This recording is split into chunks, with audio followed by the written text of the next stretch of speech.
Christian, talk to me about your time here in McPherson, my friend. Thanks for joining us. Thanks for having me, James. We have spent the last couple days working with the high school orchestra. Yep. McPherson High School Orchestra. Great group of kids. They've got a really nice director, Russell Kale, and teaching the classical string players about improvisation.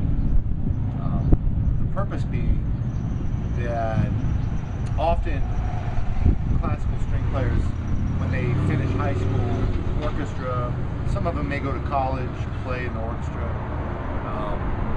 but typically either after high school or after college, they'll put their instruments on the shelf and it'll just collect dust the rest of their life.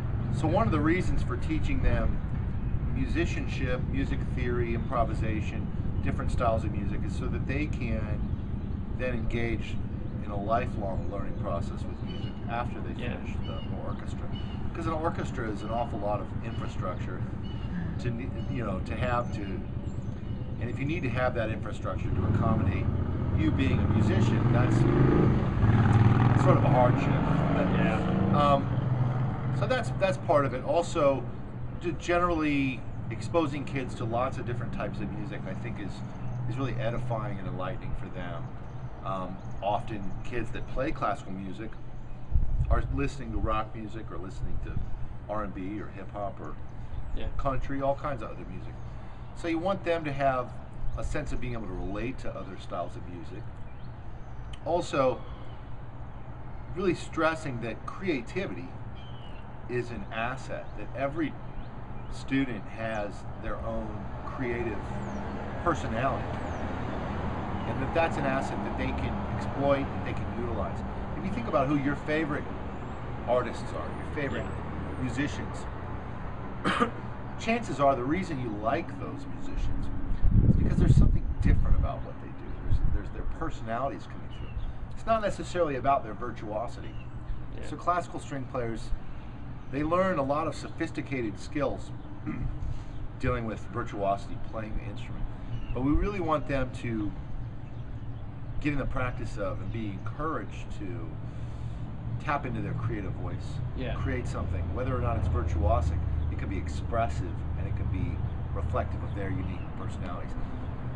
So those are some of the things we're working with the kids on. Now that student high school orchestra is going to come play 3 songs with us tonight at the McPherson Opera House. I think that is a really cool idea.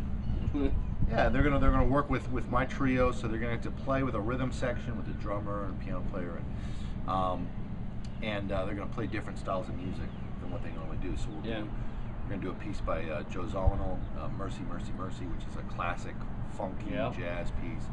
We're gonna do another piece which is a bossa nova, so sort of a Latin jazz element, getting a little taste of how Brazilian music works. Try to remember the third piece we're gonna play. Well, you've got an incredible background. Talk to me about how you got started doing music in general, because you've got such a cool background. My parents, when they were 20, they were music majors. They were studying voice, classical vocal performance at Ohio State University.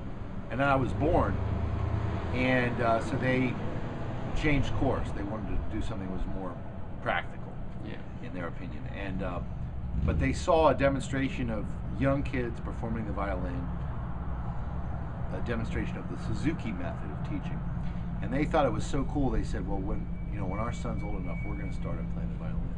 So they made a real commitment, and they didn't have much money or anything, but they made a commitment to give me violin lessons from the time I was 5 years old, and they stuck with it, and then I stuck with it.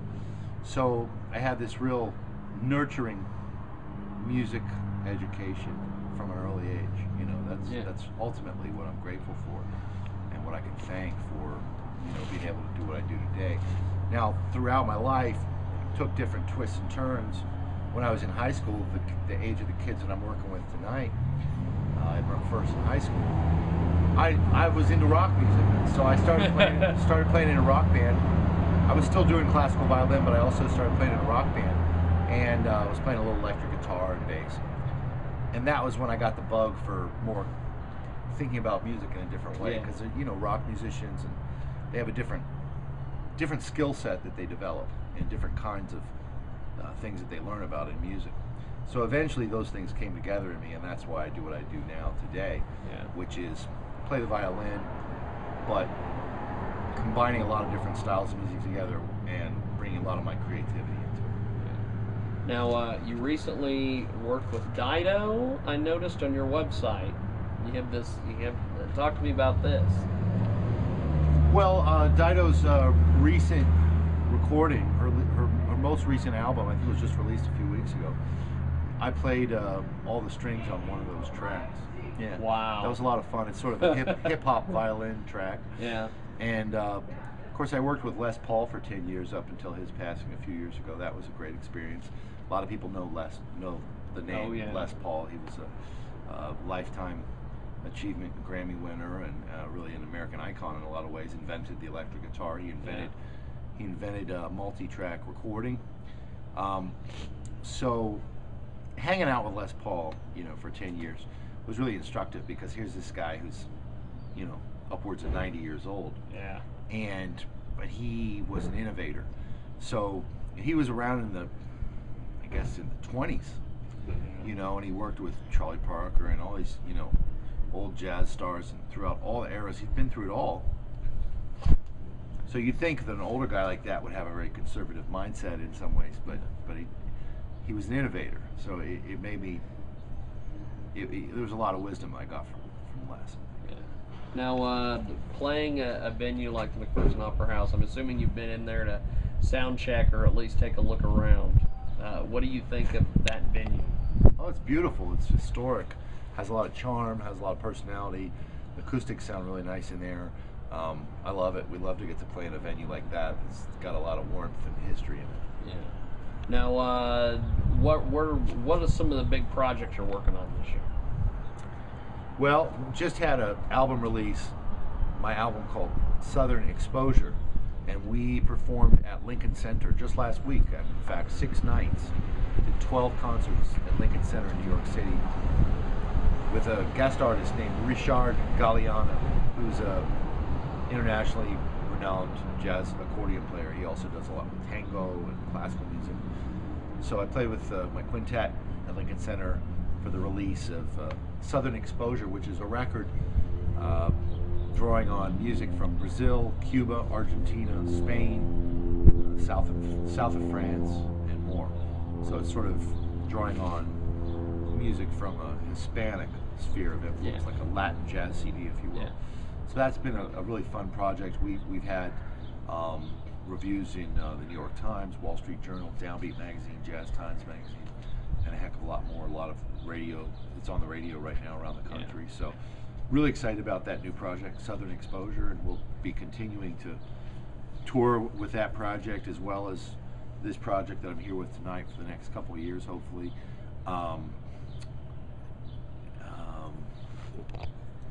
So the new album release is something I'm excited about. Also, I have a online program called the Creative Strings Academy. It's a fully online school. Yeah. We have subscribers all around the world, violin players, cello players, viola players who want to learn about improvisation. They can study directly online with me. That's cool. So, and I do a camp every summer called the Creative Strings Workshop. It's in its 10th year. So string players from around the world, they come to my hometown, Columbus, Ohio, to study improvised music for an intensive week. That is really cool. As you mentioned with the project with Dido, I do a lot of collaborating with producers around the world, adding strings. So if anybody's recording music, they can hire me, and I have a team of string players. We all work virtually, and then we collaborate and we send files over. So it's really cool. An affordable way for someone to get a string section.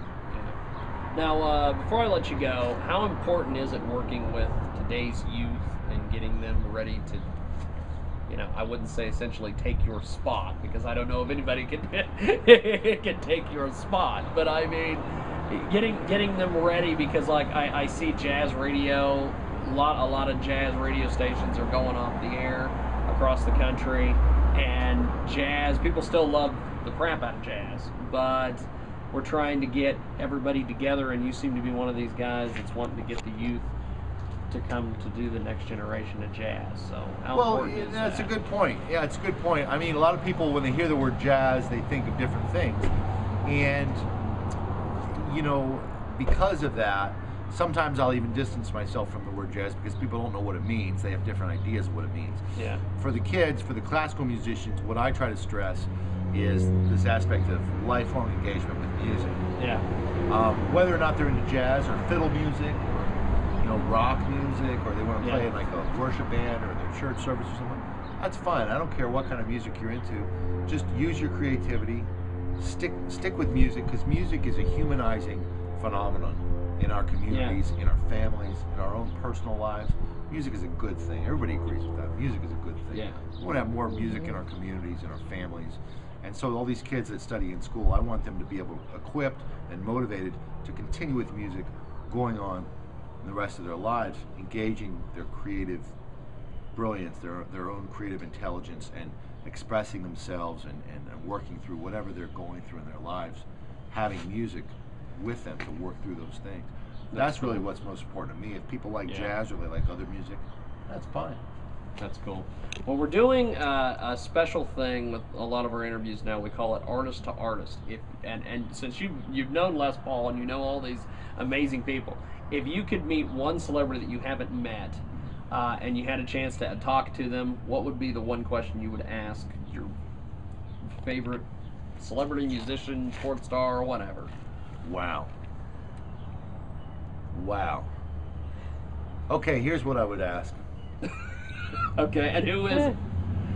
Okay, I'd probably ask President Obama. Okay. I'd probably ask President Obama, what is your opinion of the importance of musical education in America? Yeah. And what do you think the value of music being a part of education, and also the value of music being just a part of our lives in American society? What is the function, and how important is it? That's probably what I would ask President Obama. That's cool. Well, Christian, thank you, sir. I appreciate it. Thank you much. That is really